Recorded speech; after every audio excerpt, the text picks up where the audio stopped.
AES, by the freight forwarder, or you can do it actually online. But this information is information that's used by Census. It's information that's used by the Department of Commerce. You can get statistics. Your marketing people can get statistics through the Department of Commerce as to how much of your commodity is moving to a particular area, how much of it's moving by air freight, how much by ocean freight. It's very, very useful marketing information. It comes from this transmittal. You will also find that it is used for export control, and this is very, very important. In some of the other sections, you will hear about your Schedule B number and the importance of having the correct Schedule B number used. There are some commodities that in fact require a validated export license issued by Commerce or perhaps by other agencies. It's very, very important that you know if your commodity is going to come under this requirement. And it depends on your commodity and the country you're shipping to. So this is something, again, your freight forwarder can assist you working in hand with the Department of Commerce. This documentation is, you have minimal involvement. You give the information and that's about it. The freight forwarder handles it from that point on. As I say, it's an electronic transmission. I would point out the timing right now is very, very important on getting information on exports. Because of our security requirements with the Department of Homeland Security, it is urgent that we have the information, good, accurate, complete information, at least 24 hours before the loading of the vessel, before the vessel sails. And you will find that it is, you know, the old days when you could book a shipment, you could deliver it to the pier Wednesday morning for a ship perhaps loading on Wednesday. Those days are gone. And we find this not only because of our requirements, but also because of the requirements of the destination countries in many cases. Everyone right now is very, very conscious about security. So you're going to have to change perhaps the way you have operated. You're going to have the information available earlier, and you're going to have your shipment at the port earlier. So these are things, again, that can be coordinated by the International Freight Forwarder. The second type of documentation you would be concerned with would be your internal documentation. In other words, your documentation. Oh, can you cut that? Yeah. Okay. The second type of documentation you would be involved with would be the documents of carriage. By this, I mean the bills of lading. It can be the motor carrier's bill of lading, taking your shipment to the seaport or the airport, as the case may be. It can be the Airway Bill or the ocean bill of lading that generally are prepared by the International Freight Forwarder. These documents are very, very important.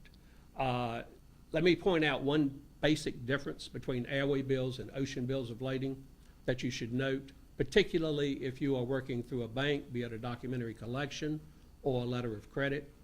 Ocean bills of lading are very interesting instruments. They can be prepared in a multitude of ways. They can carry title to the goods. They can be negotiable. This is very, very important. What that means is the gentleman that you were quoting in Germany and you are shipping to is going to have an original of the ocean bill of lading to get the goods.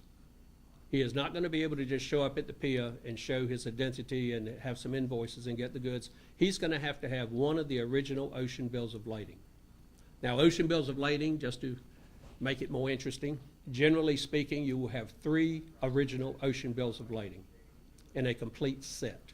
And you'll see this in a letter of credit. It will generally say full set, clean, on-board ocean bills of lading. Any one of these being presented to the steamship line voids the other 2, or more perhaps. But in any case, it's very, very important. Now, the ocean bill of lading does not have to be negotiable. It can be what's known as an express bill of lading. It can be a straight consignment, in which case your consignee would not have to have an original to get the goods. Very, very important distinction. This will be governed by the needs of your consignee, by the banking, again, be it documentary collection or a letter of credit. There are a lot of things that will govern exactly how that bill of lading is to be presented. And let me say at this point, the freight forwarder has to have complete information.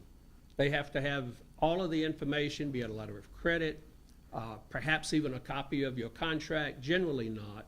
If you simply would give the information that your salespeople have agreed to, that your manufacturing people are privy to the freight forwarder, then they can do the best possible job for you.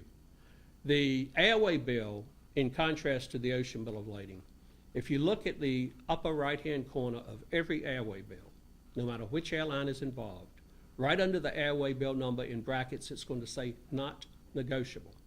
An Airway Bill is not negotiable. It does not carry title to the goods as a negotiable instrument, and you cannot make it negotiable.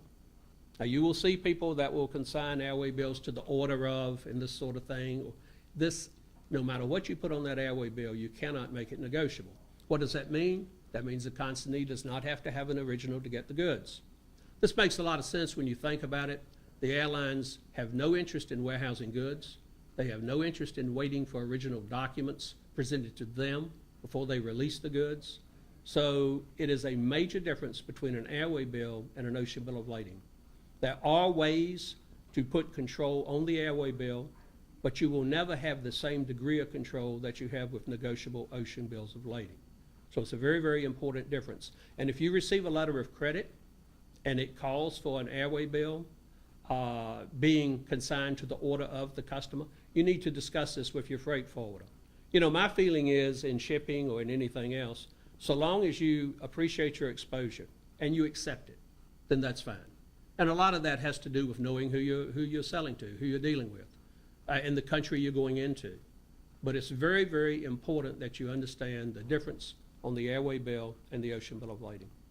The next set of documents would be your insurance documents, your destination clearance documents. These are documents that basically you would have in your general course of business, a commercial invoice, which you would always have, a packing list. Now, in exporting, depending on the country, there may be some additional things that need to go on these documents. As an example, most areas of the world work under the metric system. Therefore, your dimensions, your weights should be in metric on your invoice and your packing list.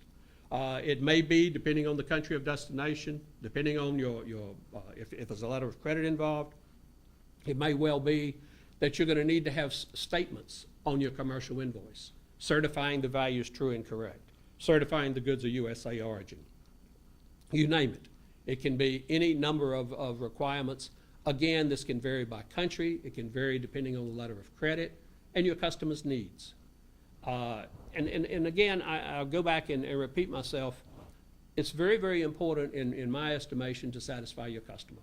There are very few times you're going to have a single one-time sale, and therefore you need to do everything you can to accommodate the customer. And along those lines, if you have a request, not in the letter of credit, let's say it's a letter of